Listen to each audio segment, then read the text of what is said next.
الحمد للہ رب العالمین والصلاة والسلام علی سید الانبیاء والمرسلین اما بعد فاعوذ باللہ من الشیطان الرجیم بسم اللہ الرحمن الرحیم۔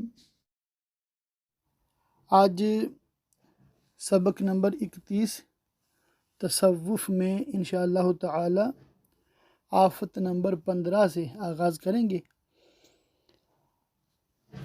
توجہ کے ساتھ سماعت فرمائیں اور اس کی خوب برکتیں پائیں۔ غیبت، اس میں 8 فصلیں ہیں۔ غیبت کے متعلق بحث طویل ہے۔ اولاً ہم غیبت کی مذمت اور اس کے بارے میں وارد شرعی دلائل یعنی آیات و احادیث کو ذکر کریں گے۔ اللہ عز و جل نے اپنی کتاب میں صراحت کے ساتھ اس کی مذمت بیان کی ہے اور غیبت کرنے والے کو مردار کا گوشت کھانے والے کے مشابہ قرار دیا۔ چنانچہ ارشاد باری تعالی ہے، ترجمہ کنز الایمان، اور ایک دوسرے کی غیبت نہ کرو۔ کیا تم میں کوئی پسند رکھے گا کہ اپنے مرے بھائی کا گوشت کھائے؟ تو یہ تمہیں گوارا نہ ہوگا۔ پہلی فصل، احادیث مبارکہ اور آثار بزرگان دین۔ حضور نبی اکرم شفیع معظم صلی اللہ تعالی علیہ وآلہ وسلم نے ارشاد فرمایا، ایک مسلمان پر دوسرے مسلمان کا ناحق خون بہانا، اس کا مال لینا اور اس کی آبرو ریزی کرنا حرام ہے۔ غیبت عزت کو لے جاتی ہے اور اللہ عز و جل نے اسے مال اور خون کے ساتھ بھی ذکر فرمایا ہے۔ حضور نبی کریم صلی اللہ تعالی علیہ وآلہ وسلم نے ارشاد فرمایا، ایک دوسرے سے حسد نہ کرو، نہ باہم بغض و عداوت رکھو، نہ نفرت دلانے والے کام کرو، نہ آپس میں بے رخی اختیار کرتے ہوئے قطع تعلق کرو، نہ ایک دوسرے کی غیبت کرو، اور اے اللہ کے بندو بھائی بھائی بن جاؤ۔ اللہ تعالی ہم سب کو توفیق دے۔ اسی طرح غیبت کے حوالے سے چند اور روایات بھی ہیں جو آپ دیکھ سکتے ہیں، جن میں مطلب یہی چیز بیان کی جا رہی ہے کہ ہم نے غیبت سے بچنا ہے۔ تو آپ نے اس کو خود پڑھ لینا ہے، ان وعیدات کو پڑھنا ہے تاکہ دل جو ہے وہ مزید ڈرے اور غیبت کرنے سے بچے۔ غیبت کی مذمت میں 2 فرامین۔ حضرت سیدنا امام زین العابدین رضی اللہ تعالیٰ عنہ نے کسی شخص کو غیبت کرتے ہوئے سنا تو فرمایا، غیبت سے بچو کیونکہ یہ انسان نما کتوں کا سالن ہے۔ امیر المومنین حضرت سیدنا عمر فاروق اعظم رضی اللہ تعالیٰ عنہ نے فرمایا، اللہ عز و جل کا ذکر کیا کرو، بے شک اس میں شفا ہے، اور لوگوں کے تذکروں سے بچو کہ یہ بیماری ہے۔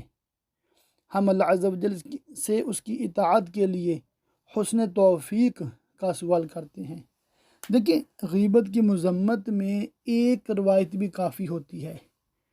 بھی ہمیں پتہ چل گیا کہ ہم نے غیبت نہیں کرنی، اب 20-25 اقوال ہیں، ان میں سے ایک پڑھ لیا کافی ہے، یہ ایک عالمانہ بات کر رہا ہوں۔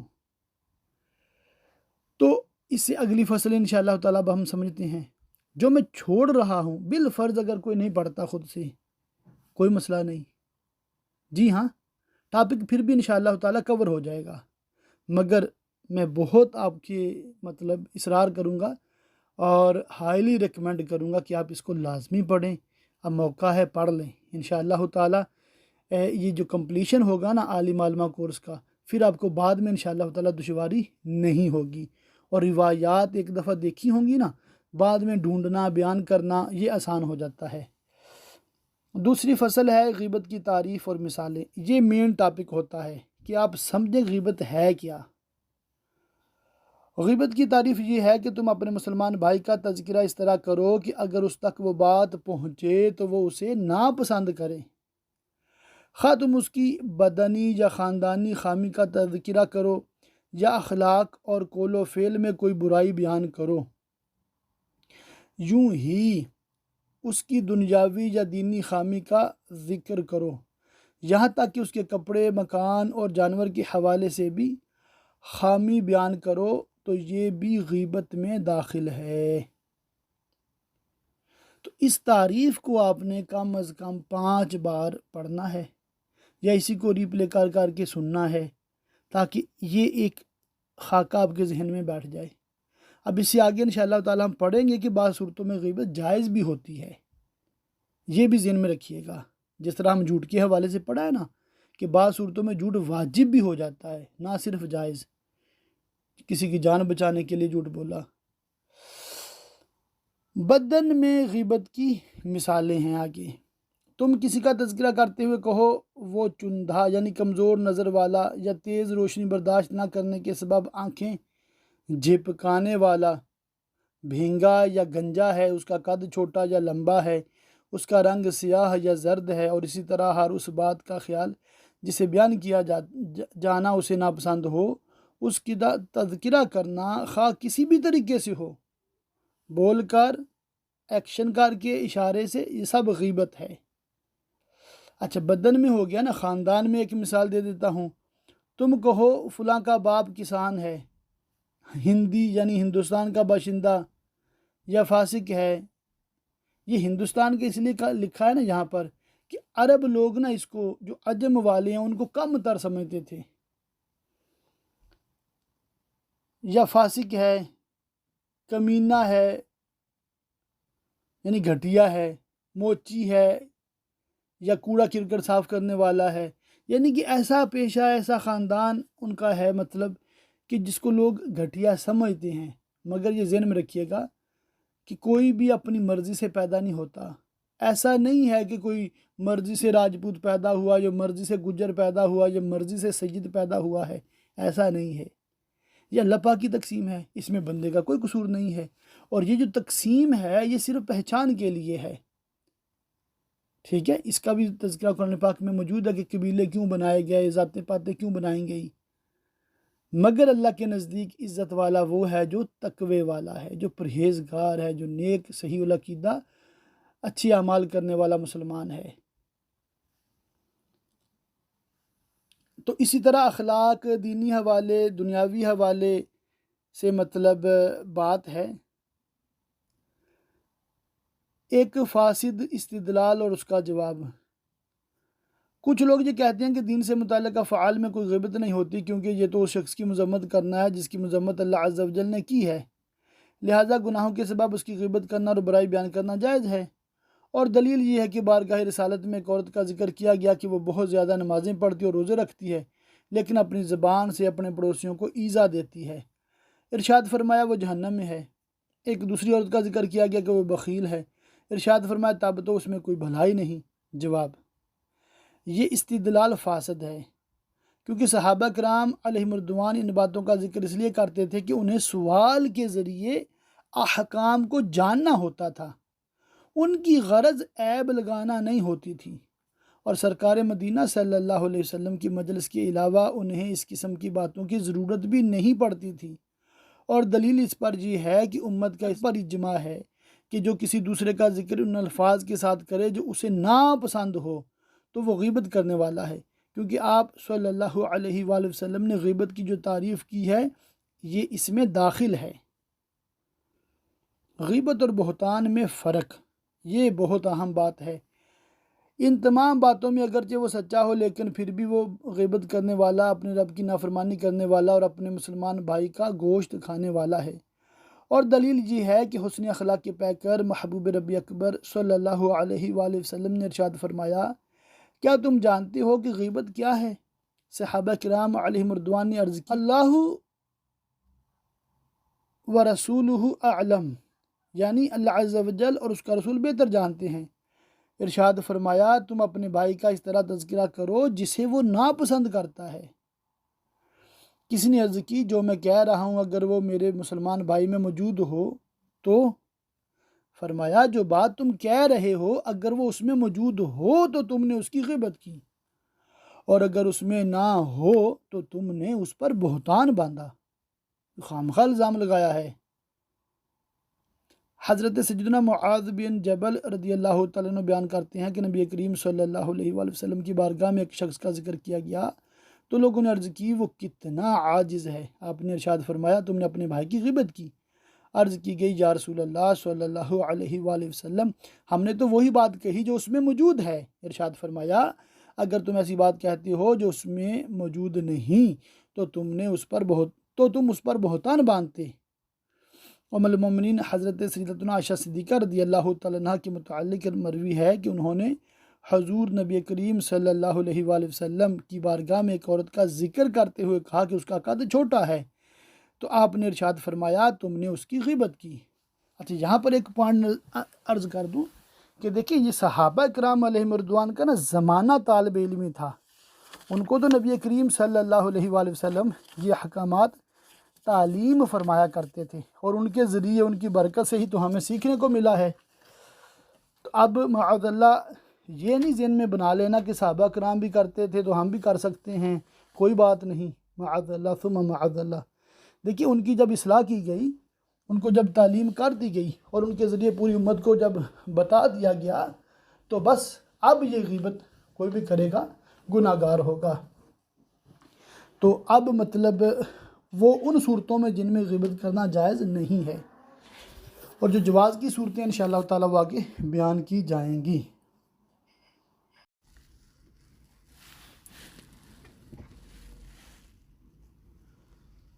غیبت اور بہتان کا فرق یہ اچھے طریقے سے ذہن نشین کر لیجئے گا۔ دوسرے کا ذکر تین طرح سے ہوتا ہے۔ حضرت سیدنا حسن بصری علیہ رحمۃ اللہ الکوی فرماتے ہیں دوسرے کا ذکر تین طرح سے ہوتا ہے: غیبت، بہتان اور افک۔ افک کی صورت میں اور ان تمام کا ذکر قرآن مجید میں موجود ہے۔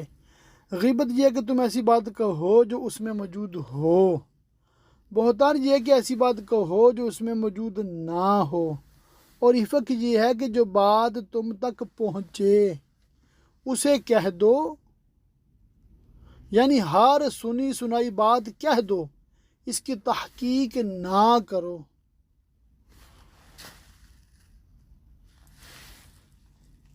تو ہر سنی سنائی بات کہنا بھی مطلب بری بات ہے۔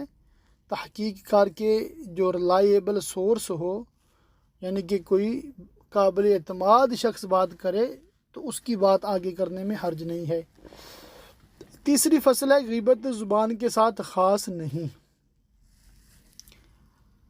جان لیجئے کہ زبان کے ساتھ غیبت کرنا حرام اس لیے ہے کہ اس میں دوسرے کو اپنے مسلمان بھائی کی خامی سمجھانا اور اس طرح اس کی پہچان کرانا ہوتا ہے جسے وہ ناپسند کرے۔ اس سلسلے میں اشارتاً گفتگو صریح گفتگو کی طرح ہے اور فعل اس میں قول کی طرح ہے، لہذا ہاتھ یا آنکھ سے اشارہ کرنا، لکھنا، کسی کی نقل اتارنا اور ہر وہ چیز جس سے مقصود سمجھ آ جائے وہ غیبت میں داخل ہے اور حرام ہے۔ اور اسی زبان کے علاوہ غیبت کی قسم سے ام المومنین حضرت سیدتنا عائشہ صدیقہ رضی اللہ تعالی عنہا کا قول ہے کہ ہمارے پاس ایک عورت آئی، جب وہ چلی گئی تو میں نے ہاتھ سے اشارہ کیا کہ یہ پستہ قد ہے، تو رسول اکرم صلی اللہ تعالی علیہ وآلہ وسلم نے ارشاد فرمایا تم نے اس کی غیبت کی۔ غیبت کی سب سے سخت قسم یہ کون سی ہے؟ اور اسی قسم سے نقل اتارنا بھی ہے، مثلا لنگڑا کر چلنا یا اس کے چلنے کی طرح چلنا، یہ بھی غیبت ہے، بلکہ غیبت کی قسموں میں سب سے سخت قسم ہے، کیونکہ اس میں منظر کشی اور دوسرے کو سمجھانا زیادہ پایا جاتا ہے۔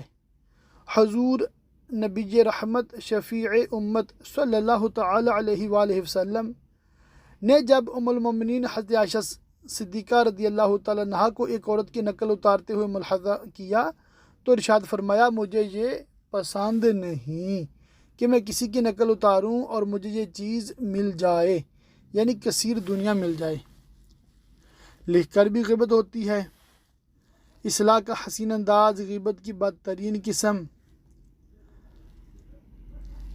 یہ آپ لوگوں نے خود پڑھ لینا ہے۔ غیبت سننا اور اس کی تصدیق کرنا بھی غیبت ہے، یعنی کہ اس کی تائید کرنے والا۔ غیبت سننے سے کیسے بچے؟ یہ میں پڑھتا ہوں۔ غیبت سننے والا غیبت کے گناہ سے اسی وقت نکل سکتا ہے جب وہ اپنی زبان کے ساتھ اسے غیبت کرنے سے روک دے، یا ضرر کا خوف ہو تو اپنے دل سے برا جانے۔ اگر وہاں سے اٹھ کر جا سکتا ہے یا گفتگو کا رخ بدل سکتا ہے تو ایسا کرے، ورنہ گناہگار ہوگا۔ اگر زبان سے کہہ بھی دیتا ہے کہ خاموش ہو جاؤ، مگر دل سے سننا چاہتا ہے تو یہ منافقت ہے، اور جب تک دل سے برا نہ جانے گناہ سے باہر نہ ہوگا۔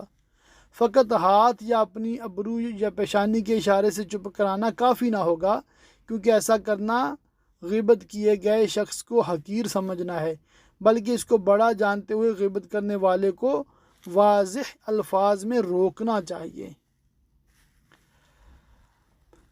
اپنے مسلمان بھائی کی عزت کی حفاظت کرے۔ سرکار مدینہ قرار قلب و سینہ صلی اللہ تعالیٰ علیہ وآلہ وسلم نے ارشاد فرمایا، جس شخص کے پاس کسی مومن کو ذلیل کیا جا رہا ہو اور وہ طاقت رکھنے کے باوجود اس کی مدد نہ کرے تو اللہ عز و جل قیامت کے دن لوگوں کے سامنے اس سے رسوا کرے گا۔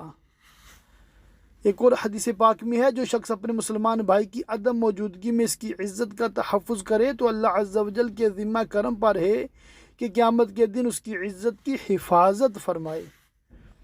اور حدیث پاک ہے، جو اپنے مسلمان بھائی کی غیر موجودگی میں اس کی عزت کا دفاع کرے تو اللہ عز و جل کے ذمہ کرم پر ہے کہ اسے نار جہنم سے آزاد کر دے۔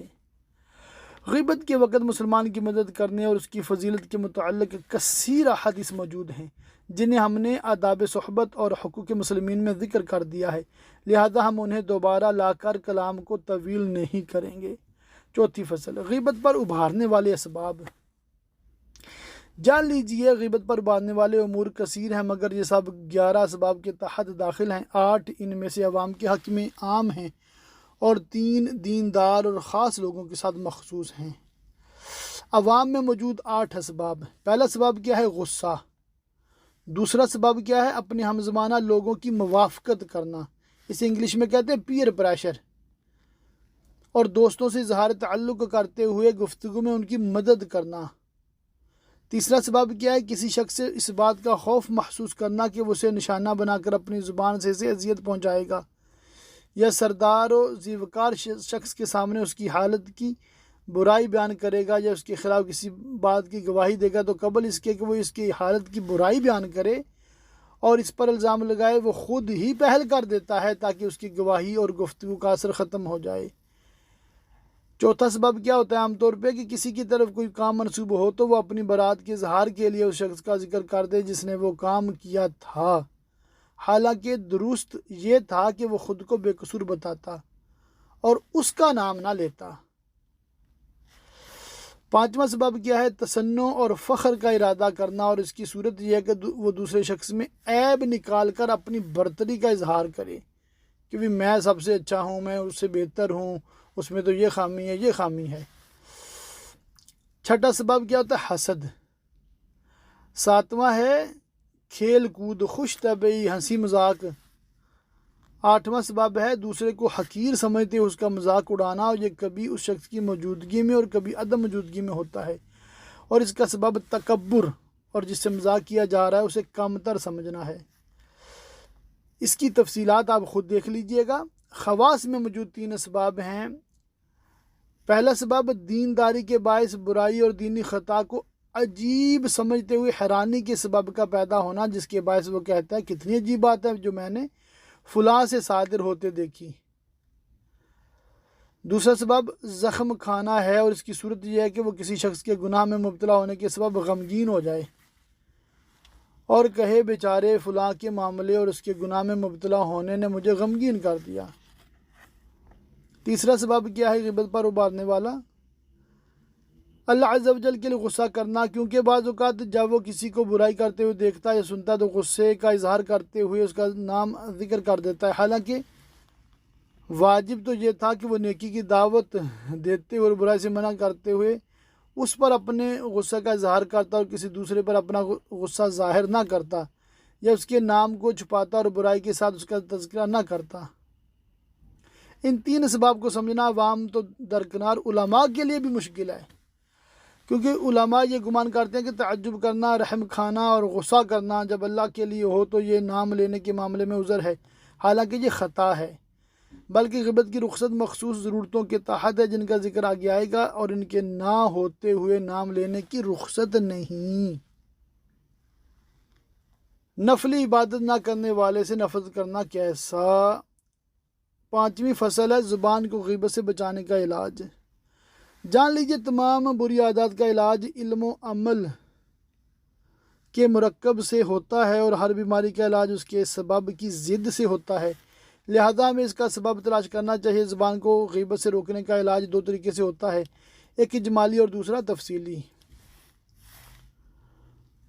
غیبت کا اجمالی علاج یہ ہے کہ وہ اس بات کو جانے کہ ہماری روایت کردہ احادیث کے مطابق وہ غیبت کر کے اللہ عز و جل کی ناراضی کی زد میں آ جائے گا، اور اس بات کو جانے کہ غیبت بروز قیامت اس کی نیکیوں کو برباد کر دے گی، کیونکہ دوسرے کی آبروریزی کرنے کے عوض قیامت میں اس کی نیکیاں شخص کی طرف منتقل ہو جائیں گی، اور جس کی اس نے غیبت کی تو اگر اس کی نیکیاں نہیں ہوں گی تو اس کے گناہ اس کے کھاتے میں ڈال دیے جائیں گے۔ اس کے باوجود اللہ عز و جل کی ناراضی برقرار رہے گی، اور وہ اللہ عز و جل کے نزدیک مردار کا گوشت کھانے والے کی طرح ہوگا، بلکہ وہ نار جہنم میں داخل ہونے کا مستحق ہو جائے گا، اس طرح کہ اس کے گناہوں کا پلڑا نیکیوں کے پلڑے سے باری ہو جائے گا۔ بعض اوقات جس شخص کی غیبت کی ہے اس کا ایک گناہ اس کے کھاتے میں ڈالنے کے سبب سے ہی گناہوں کا پلڑا بھاری ہو جائے گا، اور یہ نار جہنم میں داخلے کا حقدار ہو جائے گا۔ کم سے کم غیبت کا نقصان یہ ہوگا کہ اس کے اعمال کا ثواب کم ہو جائے گا، اور یہ مخاصمت، مطالبے، سوال و جواب اور حساب کے بعد ہوگا۔ غیبت نیکیوں کو کہا جاتی ہے۔ اپنی نیکیاں تمہیں کیوں دوں؟ اپنے بھائی کی عیب پر نظر نہ رکھے، خود کو عیبوں سے پاک سمجھنا ایک بڑا عیب ہے۔ غیبت کا تفصیلی علاج، اس کی تفصیل یہ ہے کہ وہ اس سبب پر غور کرے جو اس کو غیبت پر ابھار رہا ہے، کیونکہ بیماری کا علاج اس کے سبب کو ختم کرنے سے ہوتا ہے، اور اسباب کا ذکر ہم پہلے کر چکے ہیں۔ رہا غصہ، تو اس کا علاج ان باتوں کے ذریعے کرے جو قریب غضب کے آفات کے بیان میں آئیں گی، اور اس علاج کے طور پر اس طرح سوچنا چاہیے کہ اگر میں غیبت کر کے اس کے متعلق غصہ نکالوں گا تو غیبت کے سبب اللہ عز و جل مجھ پر بھی غضبناک ہوگا، کیونکہ رب تعالیٰ نے مجھے اس سے منع فرمایا ہے، لہٰذا اس کے منع کے باوجود میں نے بے باکی کی اور اس کے ڈرانے کو ہلکا سمجھا، تو نور کے پیکر صلی اللہ علیہ وآلہ وسلم کا ارشاد ہے، جہنم کا ایک دروازہ ہے جس سے وہی لوگ داخل ہوں گے جن کا غصہ اللہ عز و جل کی نافرمانی کے بعد ہی ٹھنڈا ہوتا ہے۔ سرکار نامدار صلی اللہ علیہ وآلہ وسلم نے ارشاد فرمایا، حدیث پاک ہے، جو اپنے رب سے ڈرتا ہے وہ اپنی زبان روکے رکھتا ہے اور اپنا غصہ نہیں نکالتا۔ یعنی کہ جو 8 اسباب اوپر آپ نے پڑھے ہیں نا، 5 عوام کے لیے اور 3 علماء کے لیے، ان اسباب کو اچھے طریقے سے پڑھیں، سمجھیں، پھر ان اسباب سے بچنے کی بھرپور کوشش کریں، تو انشاءاللہ تعالی غیبت سے بچنے کا سبب پیدا ہو جائے گا۔ 6ٹھی فصل ہے بدگمانی کی حرمت کا بیان۔ جان لیجیے بدگمانی اسی طرح حرام ہے جس طرح زبان سے برائی کرنا حرام ہے، تو جس طرح تم پر یہ حرام ہے کہ اپنی زبان سے دوسرے کی برائی کرو، اسی طرح یہ بھی تمہارے لیے جائز نہیں ہے کہ دل میں اپنے بھائی کے بارے میں کوئی بات کہو اور اس کے ساتھ برا گمان رکھو۔ یعنی کہ نہ زبان سے غیبت کرنی ہے نہ دل سے غیبت کرنی ہے۔ اللہ اللہ، بدگمانی سے میری مراد وہ گمان ہے جو دل میں جم جائے اور کسی دوسرے پر برائی کا حکم لگائے رہے۔ خیالات اور وسوسے تو معاف ہیں، بلکہ شک بھی معاف ہے، البتہ ممنوع برا گمان ہے۔ برا گمان کسے کہتے ہیں؟ جس بات کی طرف نفس جھک جائے اور دل میں اس کی طرف مائل ہو جائے اسے گمان کہتے ہیں۔ قرآن پاک میں ہے، اے ایمان والو بہت گمانوں سے بچو، بے شک کوئی گمان گناہ ہو جاتا ہے۔ بدگمانی کیوں حرام ہے اس کو سمجھ لیجئے۔ بدگمانی حرام ہونے کا سبب یہ ہے کہ دل کے بھیدوں کو سوائے اللہ عز و جل کے کوئی نہیں جانتا، اور جب تک کسی شخص کی برائی اس طرح ظاہر نہ دیکھو کہ اس میں تاویل کی گنجائش باقی نہ رہے، اس وقت تک تمہارے لیے اس کے بارے میں برائی کا عقیدہ رکھنا یہ جائز نہیں، اور جب اس طرح دیکھو کہ اس میں کوئی تاویل کی گنجائش باقی نہ رہے تو اس وقت جو بات تمہیں معلوم ہوئی ہے، جس کا تم نے آنکھوں سے مشاہدہ کیا ہے، اس کا اعتقاد رکھے بغیر تو کوئی چارہ ہی نہیں۔ لیکن جس بات کو تم نے آنکھوں سے نہیں دیکھا اور نہ ہی کانوں سے سنا پھر بھی وہ تمہارے دل میں آ گئی تو یہ شیطان نے ڈالی ہے، لہٰذا اسے جھٹلانا چاہیے کہ شیطان سب سے بڑا فاسق ہے۔ چنانچہ اللہ عز و جل ارشاد فرماتا ہے، اے ایمان والو، اگر کوئی فاسق تمہارے پاس کوئی خبر لائے تو تحقیق کر لو کہ کہیں کسی قوم کو بے جانے ایذا نہ دے بیٹھو، لہٰذا ابلیس کی تصدیق کرنا جائز نہیں، اور اگر وہاں کوئی ایسی علامت ہو جو فساد پر دلالت کرتی ہو مگر اس کے خلاف کا بھی احتمال ہو تو تمہارا اس کی بھی تصدیق کرنا جائز نہیں، اگرچہ فاسق کے متعلق یہ متصور ہے کہ وہ اپنی خبر میں سچا ہو، لیکن تمہارے لیے اس کی تصدیق کرنا جائز نہیں، حتیٰ کہ منہ کی بدبو کے باوجود شرابی گمان نہ کیا جائے۔ اللہ اللہ،